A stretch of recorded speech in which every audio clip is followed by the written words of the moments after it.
नमस्कार दोस्तों, आप देख रहे हैं बेफिक्र खबरें और मैं हूं आपके साथ आयुष।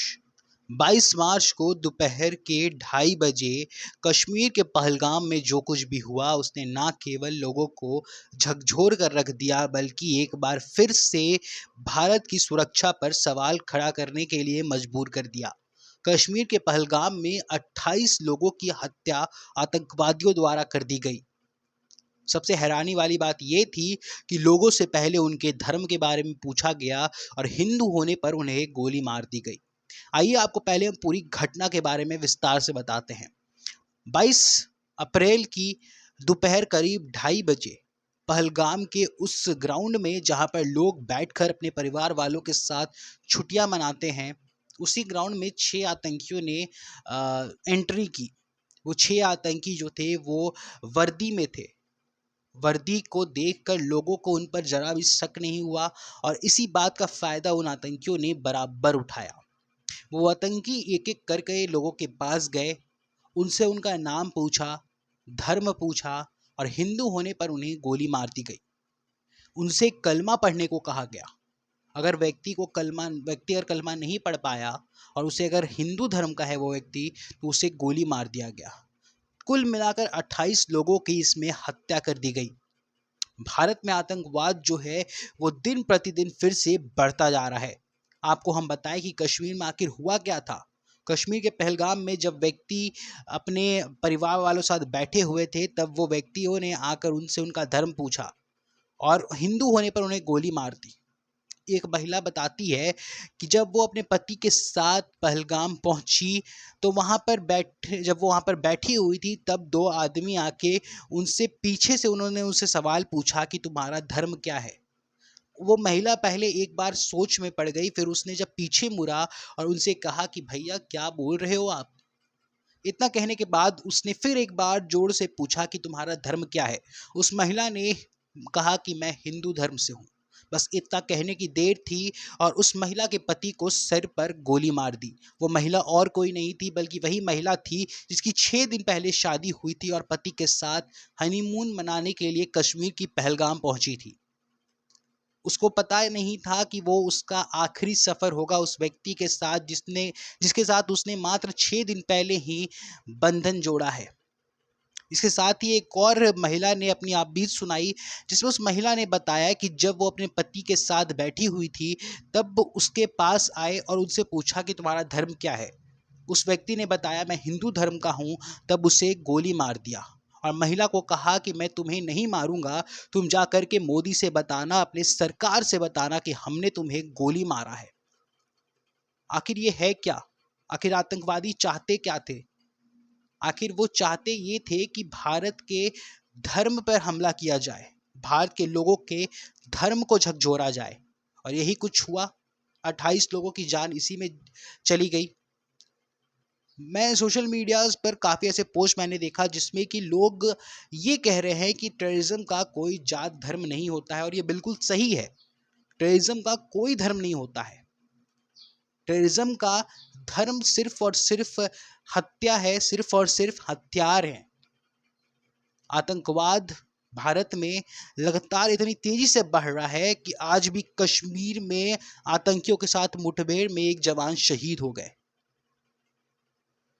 कश्मीर के एक शॉपकीपर जो पहलगाम में अपनी दुकान लगाते थे, आदिल, जब उन्होंने आतंकवादियों से ये कहा कि आप हिंदुओं को मत मारो, आप इन लोगों को मत मारो, उन्होंने हिंदुओं की मदद करने की कोशिश की, लेकिन बदले में क्या हुआ? बदले में उन्हें भी गोली मार दी गई, उन्हें भी मौत के घाट उतार दिया गया।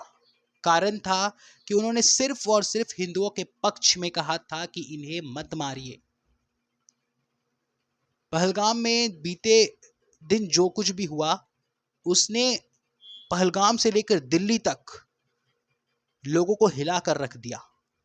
देश भर में हर तरफ लोग विरोध प्रदर्शन कर रहे हैं। लोगों का कहना है कि जल्द से जल्द सरकार को पाकिस्तान के ऊपर कोई बड़ा एक्शन लेना होगा। बड़ा एक्शन इन द सेंस कि आतंकवाद को पूरी तरह से खत्म करने के लिए कोई मास्टर प्लान लगाना होगा। भारत पीछे हटने वाला तो है नहीं, इसलिए पीएम मोदी जो सऊदी अरब के दौरे पे गए थे, वो अपने दौरे को आधा छोड़कर भारत लौट आए। गृह मंत्री अमित शाह लगातार सेना प्रमुखों के साथ बैठक कर रहे हैं। रक्षा मंत्री राजनाथ सिंह लगातार सेना के साथ संपर्क में बने हुए हैं। कल पीएम मोदी की अध्यक्षता में एक बैठक हुई जिसमें कई बड़े फैसले लिए गए। सबसे बड़ा फैसला ये था कि पाकिस्तानी वीज़ा को रद्द करने का, इंडस वाटर जो चलता है भारत और पाकिस्तान के बीच, उसको निलंबित करने का, साथ ही साथ भारत में पाकिस्तानी एम्बेसी को बंद करने का, और भारत में पाकिस्तान के रह रहे किसी भी व्यक्ति की, जो भी सरकारी काम से अगर कोई व्यक्ति भारत में रह रहा है तो उसे 48 घंटों में भारत को छोड़कर पाकिस्तान वापस जाने की हिदायत दी गई है। साथ ही साथ जो भी व्यक्ति भारत में पाकिस्तानी वीज़ा के तहत आए हैं या किसी भी कारण से आए हैं तो उन्हें 48 घंटों के अंदर अंदर पाकिस्तान वापस लौटने के आदेश जारी किए गए हैं। साथ ही साथ अटारी बॉर्डर को भी अब बंद कर दिया गया है। अटारी बॉर्डर में जो चेक पोस्ट था उसे भी बंद कर दिया गया है। भारत ने इस बार ना हथियार से ना गोला बारूद से, भारत ने इस बार अपनी कानूनी शिकंजों से पाकिस्तान को घेरा है। पाकिस्तान को भारत का सबसे बड़ा जो घेराबंदी मिला है वो मिला है वीज़ा कैंसिल करने और पानी रोकने से।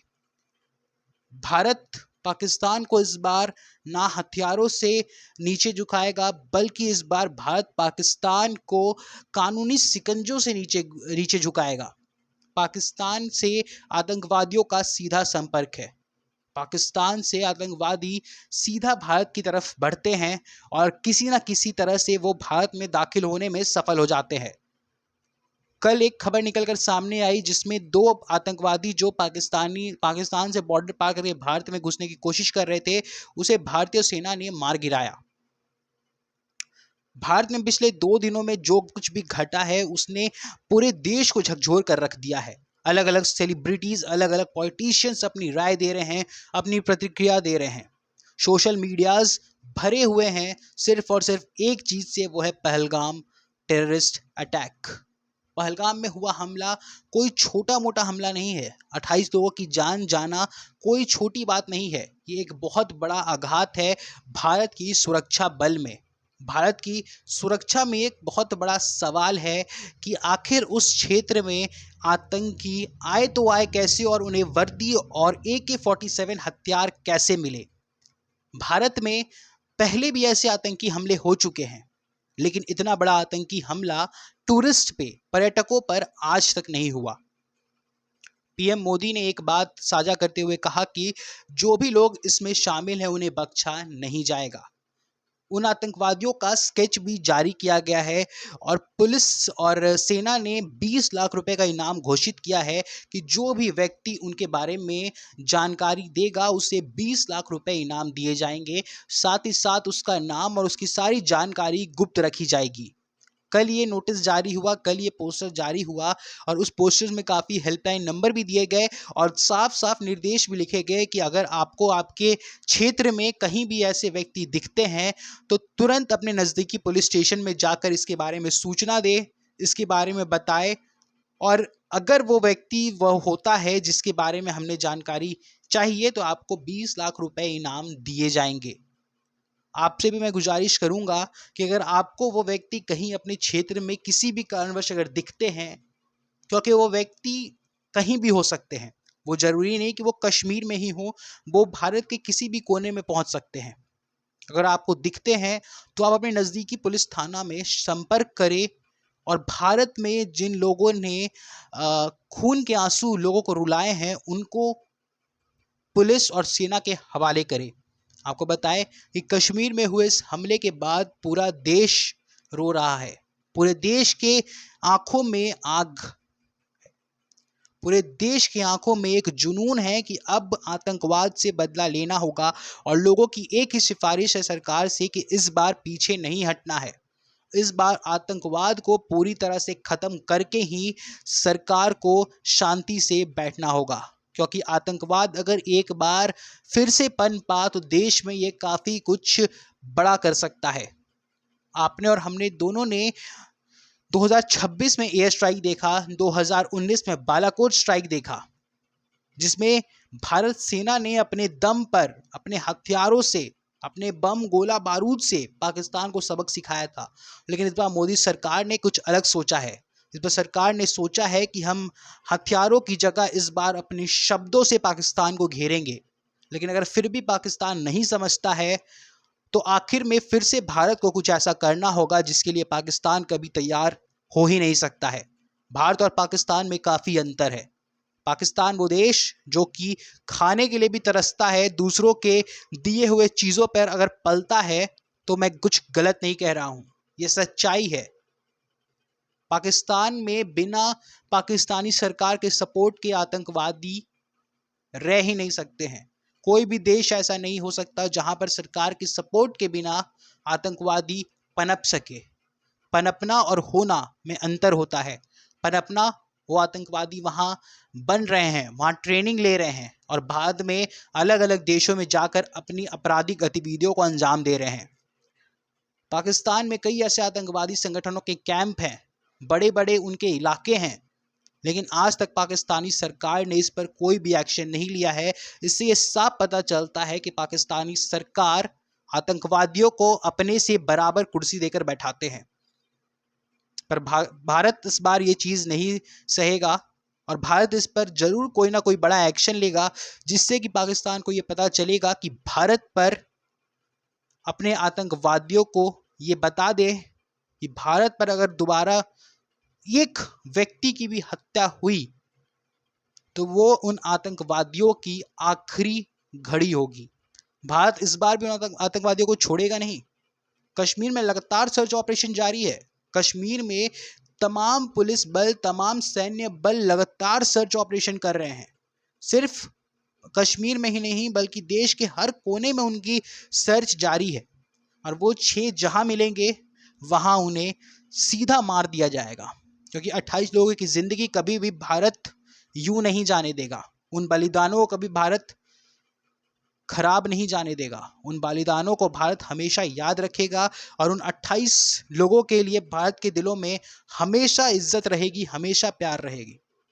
क्योंकि भारत के लिए किसी ने अगर जान गंवाया है तो उसके लिए देश का हर व्यक्ति गर्व महसूस करेगा।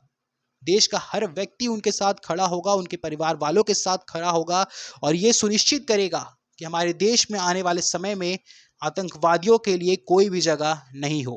कश्मीर में जो कुछ भी घटा वो सही नहीं था और ऐसा आगे कभी अगर होता है तो इसमें देश की नाकामी हम नहीं कह सकते हैं, इसमें हम कह सकते हैं तो सिर्फ और सिर्फ लोगों की नाकामी जो कि धर्म को देखते हुए अपने आप को जात में बांटते हैं। अब समय खुद को जात में बांटने का नहीं है, अब समय है तो एकजुट होकर अपने धर्म की रक्षा करने का है। अपने धर्म की रक्षा करना हर व्यक्ति का पहला कर्तव्य होना चाहिए। हर व्यक्ति को यह पता होना चाहिए कि उससे उसके जात, उसके धर्म से कभी ऊपर नहीं हो सकता। धर्म इंसान के लिए सबसे ऊपर होना चाहिए।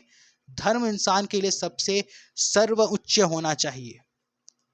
मैं सरकार से यही दरखास्त करूंगा कि आप जल्द से जल्द इन आतंकियों को पकड़े और इन्हें कड़ी से कड़ी सजा दे, ताकि उन 28 लोगों को शांति मिले, उनकी आत्मा को शांति मिले और उन्हें इंसाफ मिले।